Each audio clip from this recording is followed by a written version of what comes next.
The Boogeyman was directed by Rob Savage and is his Stephen King adaptation, which apparently he's been wanting to do one of these for a long time. This one stars Sophie Thatcher, Vivian Lyra Blair, Chris Messina, and David Dastmalchian. In this one, you're following a family who are reeling from a massive tragedy that's taken place, and they're trying to get by in some way or another. However, the grief still persists. And in the middle of all of this, a creepy creature of sorts seems to be in their house. Maybe, maybe not. Time will tell, or in the case of this movie, it's runtime. I didn't know too much about the Boogeyman going in. I haven't read the short story by King, so I can't really comment too much on that, but I've heard it's very creepy and very terrifying. And I did want to watch this movie because the talent involved in it is pretty considerable. And there's some stuff that they've all been doing recently that's pretty impressive as well. I mean, the two main actresses in this one, they were both in Star Wars shows recently, Boba Fett and Obi-Wan Kenobi.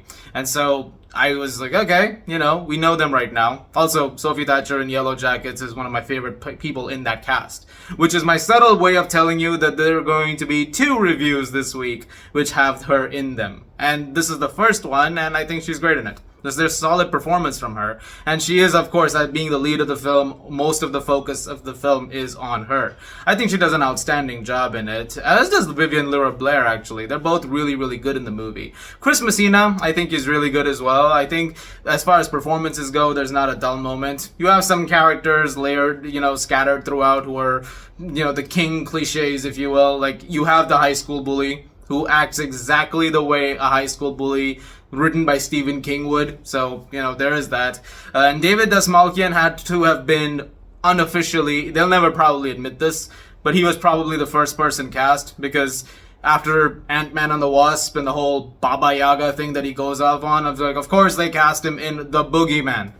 Of course they did. And that brings us to this moment. Savage directs it really well too. There's a few moments in it that are really creepy and very intensely done, some sequences that are very well directed, and I would say that lasts throughout the entire film. Regardless of how things eventually pan out, which I'll talk more about in a bit, I think he has a very steady hand when it comes to the way this film has been crafted.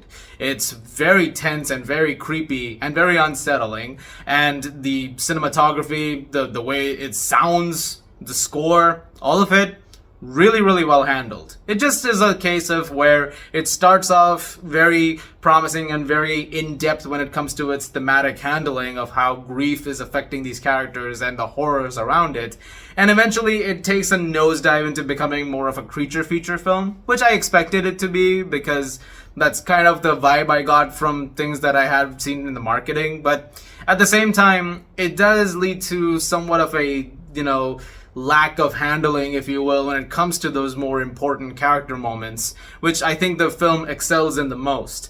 Those were the moments where I think the film really is its strongest, when it has that handling woven into the creature and using the creature as sort of a metaphor for all of the things that they're going through, which the film acknowledges.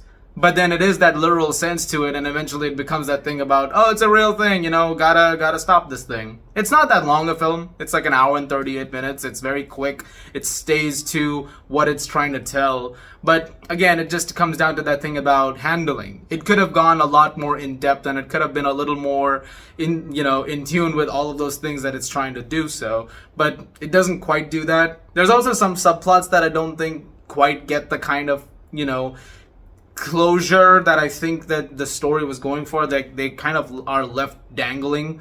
Like, there are some things that are brought up, especially when it comes to the stuff that is going on in, the personal life of our main characters, the personal lives, that I think the film either skims through very quickly or you barely get enough handling of in order to kind of, find some kind of emotional catharsis in them. But then, despite all of that, I think Sadie and Sawyer, the two sisters who are in this, I think they're both still pretty well realized.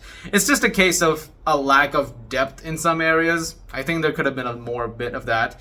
Regardless, I still really did like The Boogeyman overall. I still enjoyed it. I don't think it's great. I don't think it's, too bad. It's fine. It's all right. But I do recommend checking it out. I think there's a lot of great stuff to be, taken from here. And I do look forward to seeing what other stuff you get to see some of these actors. And I think some of the rising talents that are within this, they're going to go a long way, I'm sure. And there is, like I said, there's good stuff in here overall to keep things more than afloat. It does, lead to a very solid time overall.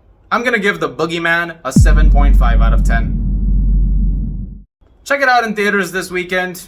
If you haven't, already decided Spider-Verse is end all, like, go see this too. It's worth your time. I mean, if you guys like creepy stuff, then you'll probably enjoy this movie. Guys, thank you very much for watching. Look forward to more videos very, very soon. As always, if you like this, please do subscribe, and I'll see you guys at the movies.